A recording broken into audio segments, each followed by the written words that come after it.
Senhor, meus amigos. Deus abençoe a vida de cada um que estará aqui nessa noite.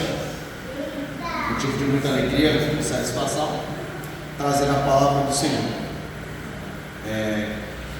Já era para ter pregado anteriormente, mas para mim está um tanto corrido, porque eu estou estudando outras coisas e acaba no fim que eu não estou conseguindo me aprofundar na palavra como eu gosto, né? Mas antes de trazer a mensagem de louvor, queria compartilhar também com vocês, né? Tem uma Thaís também está gestante aí, em breve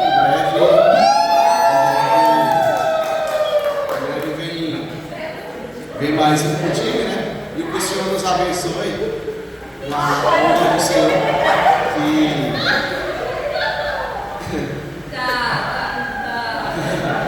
venha pelo menos os mais três a quatro.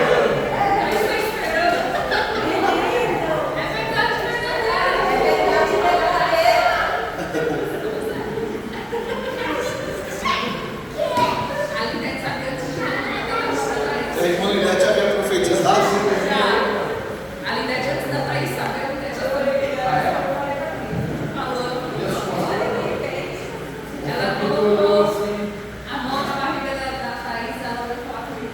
Acho que a Thaís está grávida, não vai ser profeta, que ela a próxima.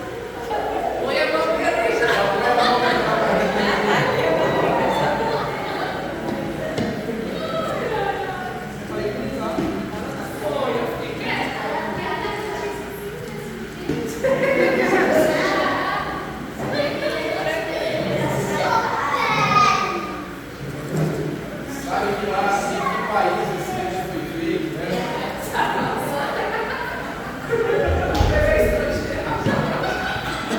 Gente, vamos abrir as nossas Bíblias, por gentileza. No livro do Gênesis.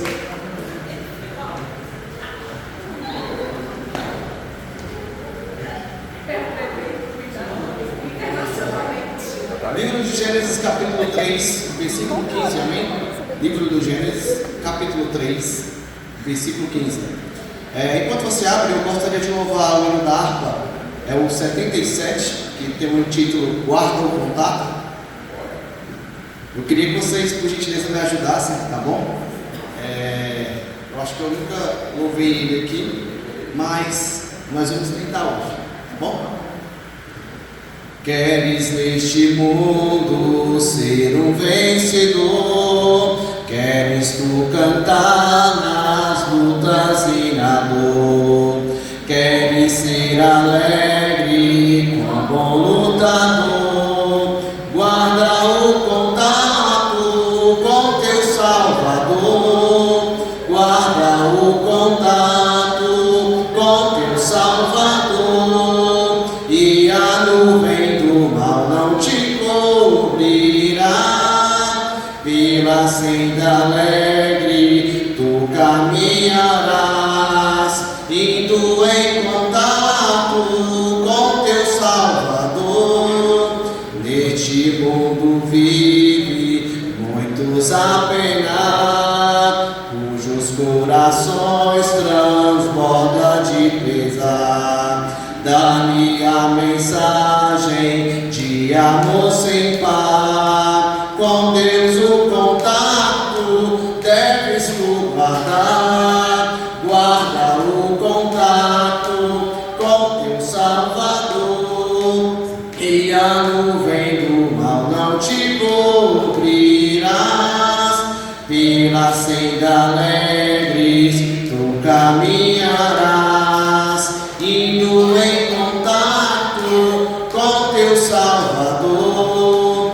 Queres tu com Deus a comunhão obter, sua glória em ti sempre permanecer. Queres neste mundo todo mal vencer? Guarda o contato com o supremo ser. Guarda o contato com teu Salvador, e a nuvem do mal não te cobrirás.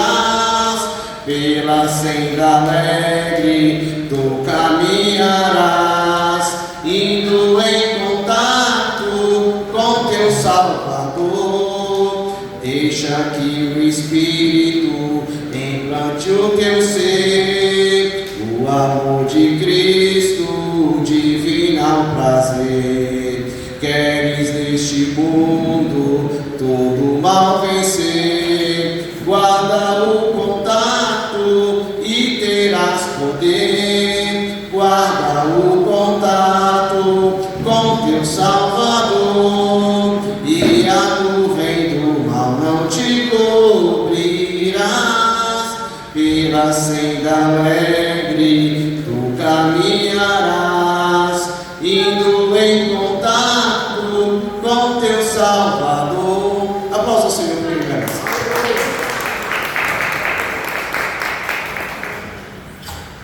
Meus amigos, livro do Gênesis, capítulo 3, versículo 15, que diz assim: porém, inimizade entre ti e a mulher, e a tua semente, e esta ferirá a cabeça, e ferirás com o companheiro. E disse a mulher: multiplicarei grandemente a dor da tua contenção quando tiveres filhos, e o teu desejo será do teu marido. Amigos, eu queria trazer a mensagem de hoje com o seguinte tema: verdades com fundo de mentiras. No livro do Gênesis, é um livro que vai tipificar a criação, e Deus, usando a sua grande grandeza, vai desfilar as páginas desse livro tão belo, a criação. A gente vê que no princípio estava tudo sem forma e vazio, e o Espírito Santo de Deus pairava sobre a face das águas. A gente vai ver que Deus, ele começa a fazer a luz, ele começa a fazer os firmamentos, ele também, além disso, ele faz os grandes animais, até que ele chega a fazer o homem. E ele faz o homem conforme a sua imagem e conforme a sua semelhança. A gente vê que o homem, no final das tardes, sempre se reunia com Deus. E até que teve um belo dia que eu imagino que Deus, ele desce no jardim do Éden para conversar com Adão, como era de comum. Porém, o que acontece é que agora Adão está escondido atrás de uma figueira, e a gente sabe do que acontece. O julgamento que Deus deu a Adão, o julgamento que Deus deu à mulher, e o julgamento que Deus deu à serpente. Mas o que me chama a atenção especificamente no livro do Gênesis, além do que Deus criou, é uma verdade com fundo de mentira. A primeira fake news da história: a serpente olha para a mulher e diz: olha, certamente o dia que você comer desse fruto, você vai ser semelhante a Deus. Mas quando você vê a criação, que quando Deus cria o homem e a mulher, Deus havia criado eles conforme a sua imagem e a sua semelhança. Então, a serpente, tipificada em Satanás, ela usa uma verdade como fundo de mentira para enganar a mulher. E essa verdade com fundo de mentira parece que é verdade, parece que tem uma solidez, mas Deus havia criado o homem conforme a sua imagem e a sua semelhança. Então, uma mentira com fundo de verdade faz com que aquela mulher venha pecar diante de Deus, e consequentemente Adão vai no mesmo caminho.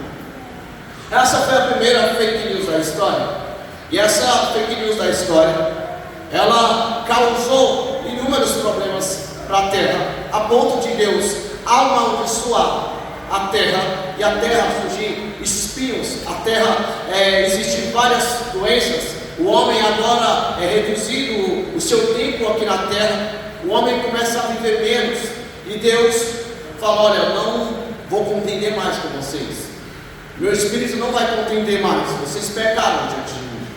Até que veio Cristo o Salvador, para reatar o nosso elo para com Deus.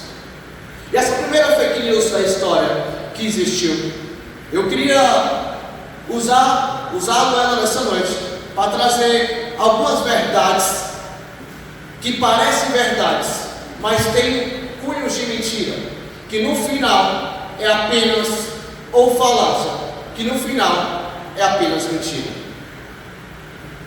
Eu recordo que Joseph Goebbels, o ministro da propaganda nazista, ele escreveu certa vez uma frase: uma mentira repetida 1000 vezes se torna verdade.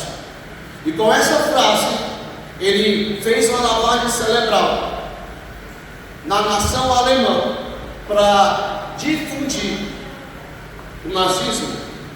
Então, a gente sabe o que aconteceu a partir disso.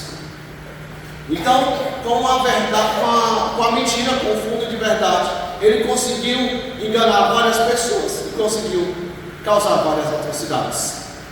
Sendo assim, eu queria também citar um exemplo da minha própria pessoa. É de vasto conhecimento de todos que eu fui de uma determinada igreja, na qual o líder maior determinava o que devia ser feito. Se não fosse conforme ele queria, a gente estava condenado ao inferno. É tão verdade que digo isso, que aos 7 anos de idade, quando aceito a Jesus de forma forçada, foi-me cortado tudo que uma criança poderia ter. Foi-me tomado a minha infância, foi-me tomado a minha juventude e boa parte da minha vida quando eu estava naquela determinada igreja. Não podia jogar bola, não podia assistir televisão, não podia fazer nada.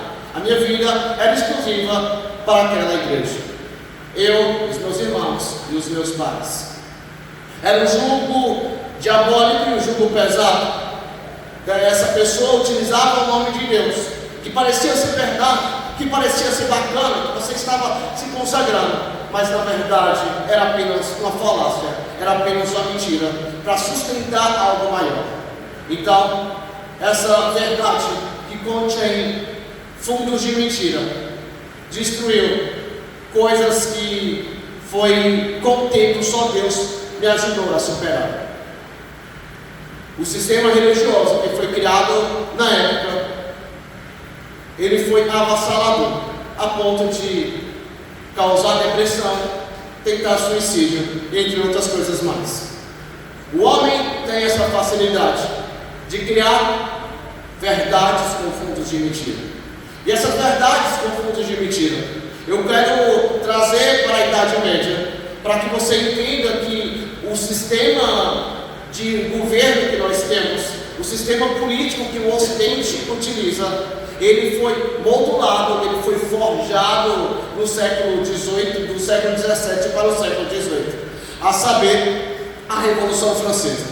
A Revolução Francesa é tido por muitos como algo simbólico, como algo glorioso, como algo que foi o divisor da Idade Média para a Idade Contemporânea.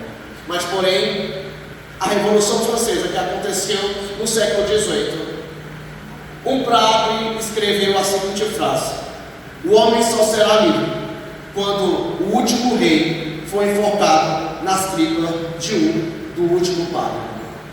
A Revolução Francesa, que parece ser algo glorioso, ela ficou conhecida como uma religião do homem, uma religião humanista.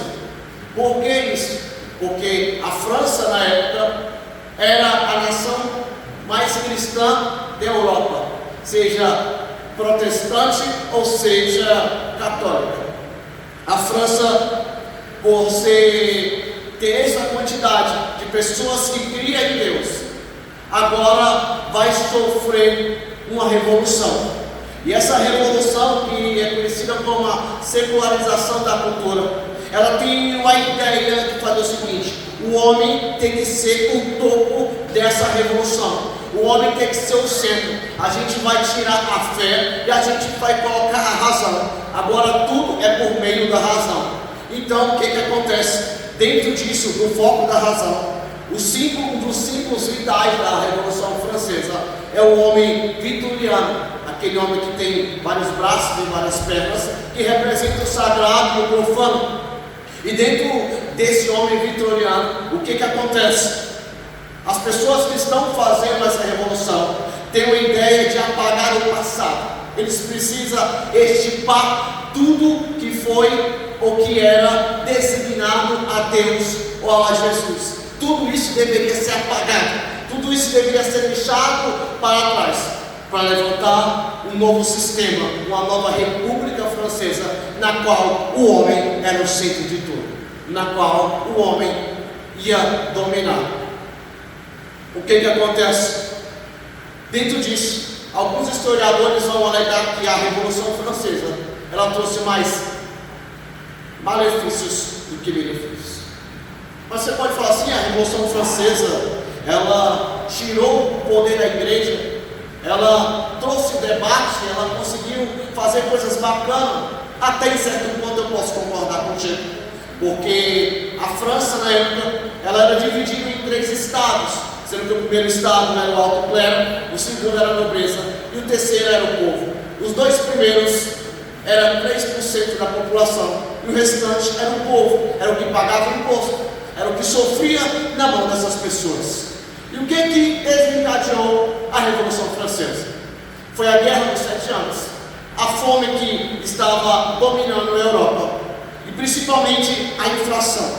Então, dentro desse contexto, a maçonaria surge, e eu te indico aqui um livro, se você quiser ler sobre isso, Reflexões sobre a Revolução Francesa. E dentro disso, a maçonaria financia a Revolução Francesa para que ela agora domine. Se você acha que eu estou de brincadeira, pesquise sobre a maçonaria no decorrer dos tempos, que você vai ver que essa entidade é tão forte quanto você imagina. E o que acontece? Dentro desse contexto, a maçonaria vai financiando alguns filósofos, Voltaire, Montesquieu, e dentro disso, esses financiamentos olha, a gente precisa apagar o nome de Deus da história, e a gente precisa colocar o homem no centro. E dentro disso, eles criam um lema, que é liberdade, igualdade e fraternidade. A gente precisa criar um lema para nós, para que a gente seja diferenciado dos demais. Porque tempos antes havia tido a Revolução dos Estados Unidos e com isso a independência daquela nação, mas foi totalmente diferente do que aconteceu na França. Então, o que acontece? Dentro disso surge a Assembleia Nacional, onde tinha os girondinos e os jacobinos. Os girondinos, que era a galera da burguesia, era da direita, e os jacobinos, que eram os revolucionários, que eram que tacavam fogo nas coisas, que saqueavam, queria passar, destruir geral, ficava da esquerda. Então daí deu a origem de direita e esquerda que temos hoje. Então, essas pessoas queriam se degladiar entre si. Então, até que no dia 14 de julho de 1789, acontece a queda da Bastilha, conhecida também como local de arma, que era do rei, do monarca, do rei Luís VIII. É derrubado o seu arsenal e com ele destruído parte do que tinha, e ele é decapitado. Então agora, sabe o que acontece? A revolução está a todo vapor. Então as pessoas falam, olha, é o seguinte, as igrejas que têm alguma coisa ligada a Deus vai ser arrancada. As pessoas entram dentro da igreja, saqueiam a igreja, tacam fogo na igreja. As pessoas chegavam em praça pública, que tinha algum nome de algum santo, que tinha alguma coisa ligada à igreja, que tinha alguma coisa ligada a Deus, e as pessoas arrancam dali também. E agora eles olham para o dia da semana e falam: o 7º dia, que é o dia do Senhor, não pode ter, porque isso está remetendo a Deus. Agora a nossa semana vai ter 10 dias, e os nossos dias da semana também a gente vai mudar. Os dias da semana vão, em vez de ser segunda, terça, quarta, a gente vai mudar isso, porque a gente não quer nada que suja de Deus. Esse Deus deve ser enterrado. E o que acontece? Essa galera começa a tacar toques de terror, e muitas pessoas começam a ir para a guilhotina, a ponto de que alguns historiadores dizem que era normal morrer 60 pessoas por dia dentro desse período. Então agora a igreja e o clero, e na pessoa do monarca, não está dominando mais, mas agora tem uma outra galera que está dominando, está destruindo a história, está destruindo tudo que foi feito em nome de Deus. Mas você pode dizer, Jones, a igreja perseguia? Sim, a igreja perseguia. A igreja fazia muitas coisas. E com isso, essas coisas que a igreja fazia, existia algumas pessoas que era santa e irrepreensível, que não tinha esse contato com a igreja. Era aqueles que eu achando que o Senhor preservava para si. Alguns historiadores vão dizer que nesse período houve uma caça extraordinária para procurar a Bíblia. E com a Bíblia, eles destruíram a Bíblia e criaram uma nova Bíblia. Mas não foi possível. Mas essas pessoas continuaram a fazer a revolução. E no final foi.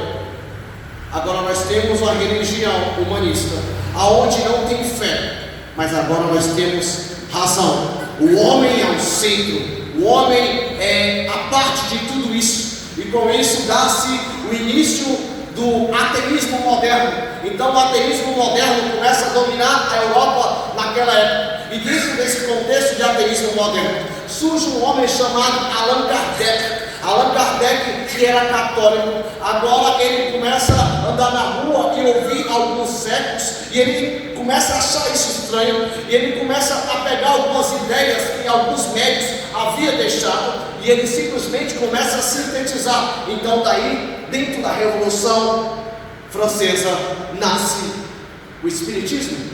Então, Allan Kardec sintetiza o Espiritismo, e agora o seu primeiro contato, segundo ele disse que estava na sua casa e tinha uma mesa, e ele percebe que aquela mesa começa a ter um tipo de batuque, e ele pergunta, quem é que está aí? E o Espírito responde, olha, eu sou alguém do seu passado, eu sou da reencarnação passada, eu vim aqui para trocar uma espécie de ideia contigo. E Allan Kardec vai dizer que isso é um amigo dele do tempo passado, da reencarnação passada. E ele traz isso para o Espiritismo, reencarnação.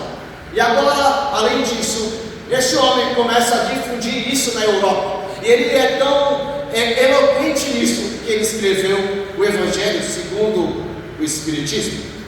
E ele escreveu vários livros em relação a isso.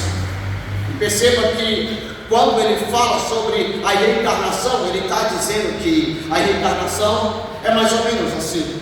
Hoje a pessoa que você é fruto da pessoa que você foi na reencarnação passada.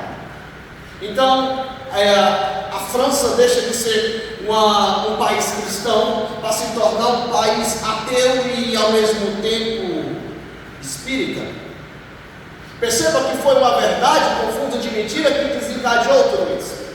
Perceba que a Revolução Francesa foi algo no sentido de trazer a liberdade, a igualdade, a fraternidade, que são lemas que desencadeou depois o comunismo e o socialismo.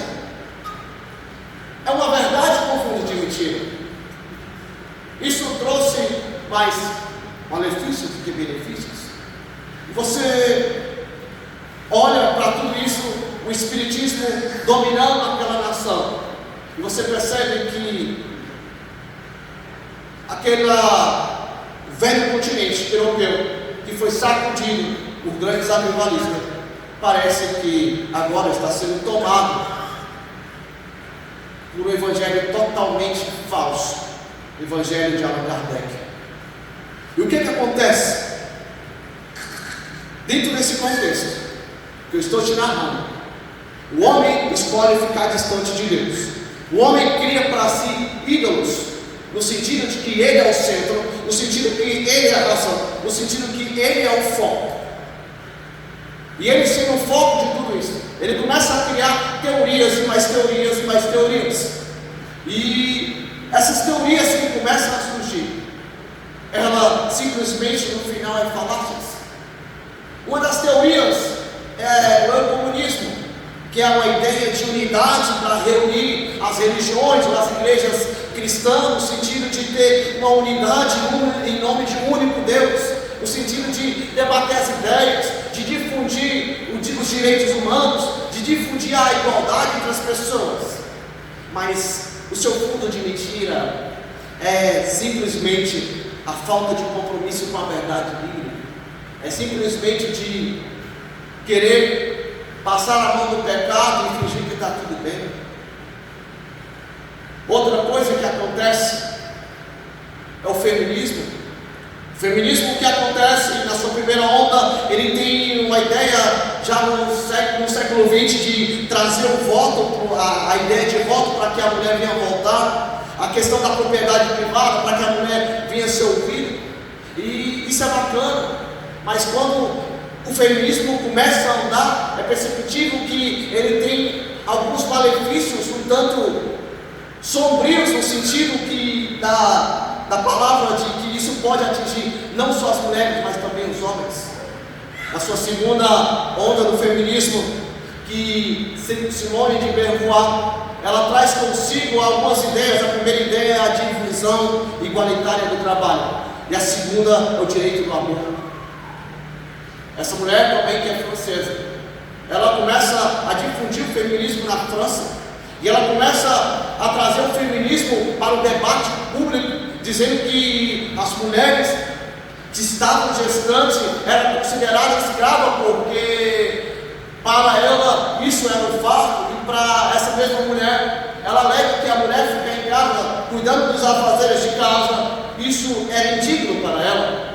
E essa mesma mulher que eu estou narrando a história, ela foi casada, não teve filhos, mas tinha um relacionamento aberto. Seu marido, era normal ficar com as alunas dela.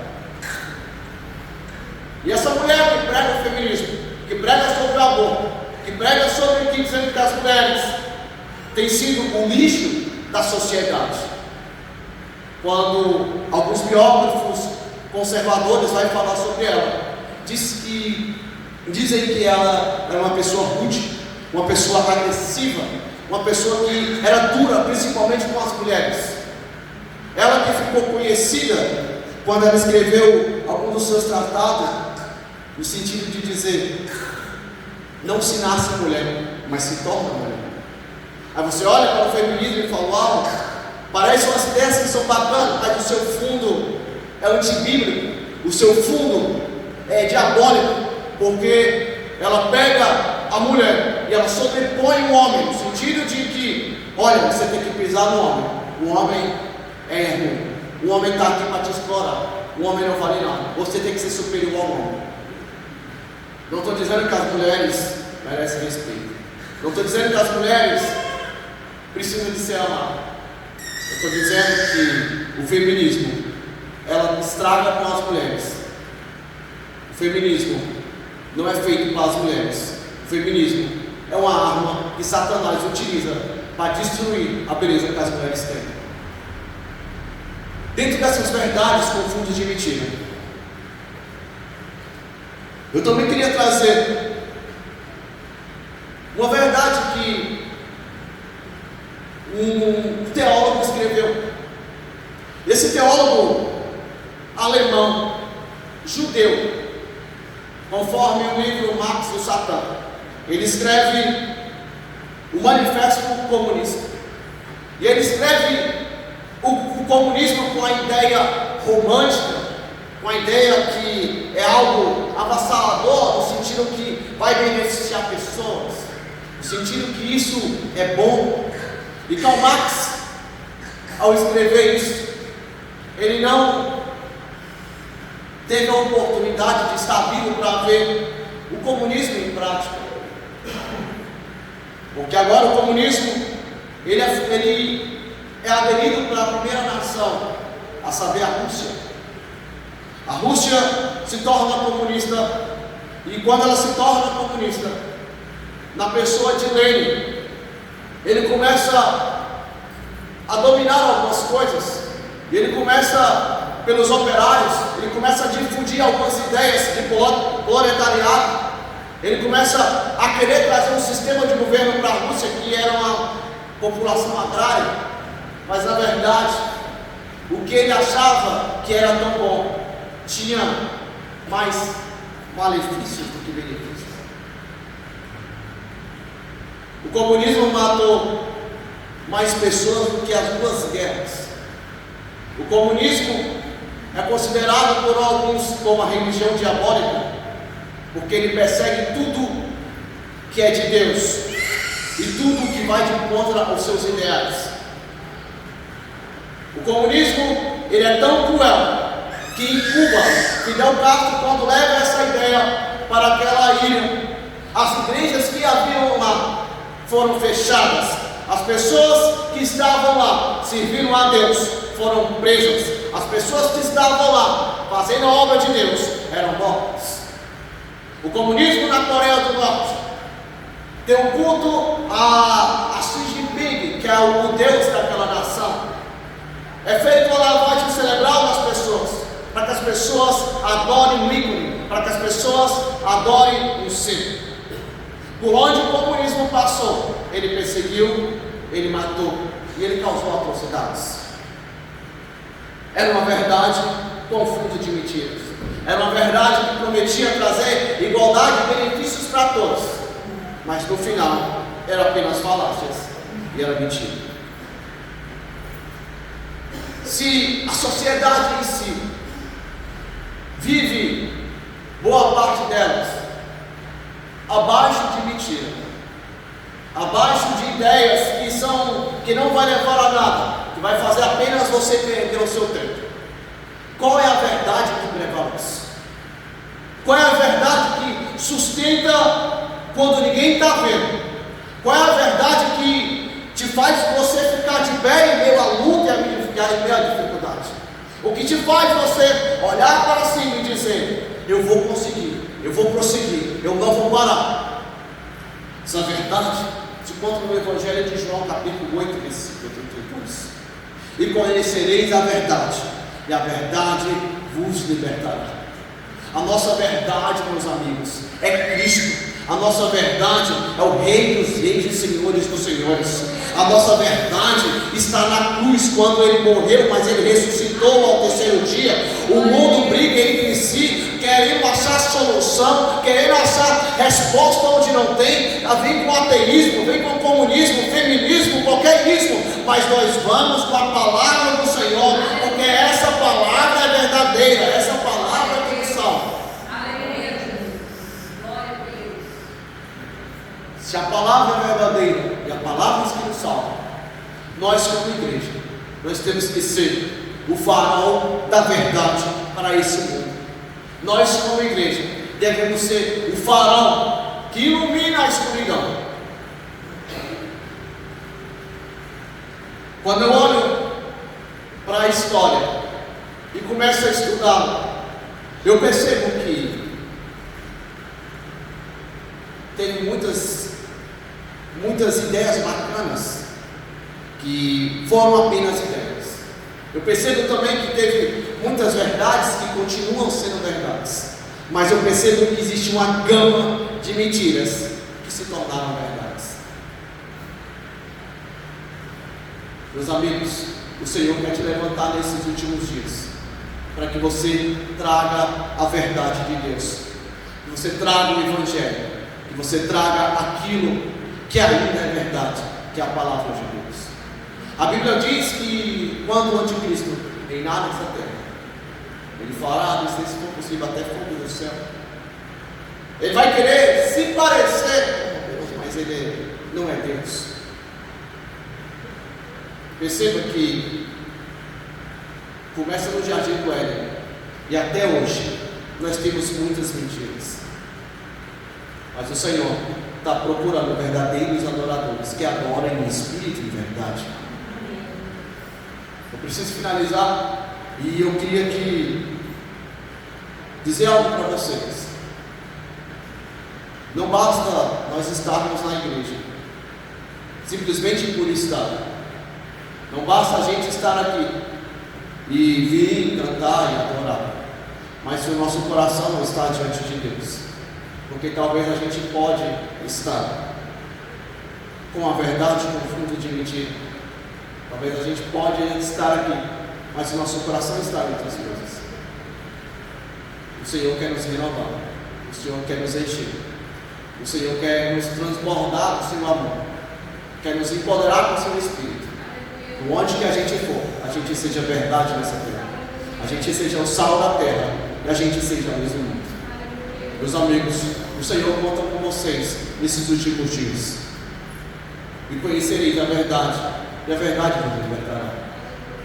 Eu queria orar por você, eu gosto também que você ficasse em pé, por favor. Espírito Santo de Deus, nesse momento de oração eu quero trazer, meu Deus, meu Pai, a Tua palavra que foi dita aqui nessa noite, pedir para que o Senhor nos ajude, Senhor, a prosseguir com verdade na Tua presença, com verdade diante do Teu altar, com verdade, Senhor, diante do Senhor, não com mentiras, mas com o nosso coração voltado para Ti, porque tudo que nós temos ao Senhor, tudo que nós precisamos ao Senhor, qualquer coisa que está fora do Senhor é apenas ideologias, são apenas considerações, mas com o Senhor nós possamos tudo, com o Senhor nós somos mais que vencedores. Pai, nos ajude, Senhor, nos ajude, Senhor, a ter o nosso coração contrito, quebrantado diante de Ti, um coração verdadeiro, limpo, Senhor. Meu Deus, nós trazemos aqui diante do Senhor o nosso coração, Pai. Pai, nos ajude a achar a Tua verdade, nos ajude a achar, Senhor, em Ti a verdadeira verdade. Nos ajude, Senhor, a negar os nossos pecados de estimação, as minhas verdades. Nos ajude, Senhor, a ser sincero contigo. Nos ajude, Senhor, a confessar as nossas iniquidades, os nossos erros, Pai. Nós oramos aqui agora, entregamos os nossos corações diante do Senhor. Pai, semeia a Tua palavra nos nossos corações, para que a gente venha a cada dia Te buscar. É o que eu te peço, em nome de Jesus.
agradecemos a Deus por essa noite, Pai, pela Tua presença. A Tua palavra diz que o Senhor habita em meus louvores, Pai, que o Senhor fala por meio da Tua palavra. Obrigado pelos ministros desta casa, pela vida do Jones, pelos adoradores, por tudo aquilo que o Senhor tem feito em nós, por nós e ainda fará, Senhor. Te agradecemos. Comece a agradecer a Deus pelo que Ele tem te dado.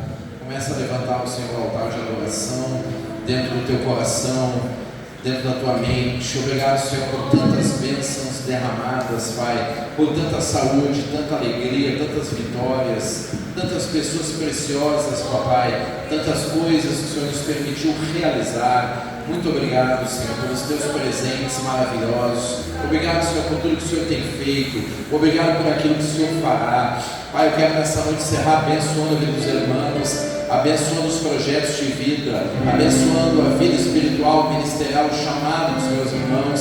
Senhor, encha eles de unção, de graça e dons, que a tua unção, o teu Espírito, Pai, vai com eles aonde eles forem, e o teu nome seja conhecido no ambiente de trabalho, no meio da família, que eles tornem o Senhor atraente onde quer que eles passem, eles deixem o rastro do teu bom perfume, Pai, com obras de amor, com atos de justiça, Pai, com vida, com alegria, Papai, em nome de Jesus. O Senhor aumente, Papai, sobre nós teu fogo, a tua graça, a tua unção. Aleluias. Nós vamos encerrar com essa canção. Que o Senhor te abençoe, te guarde, resplandeça o rosto sobre ti.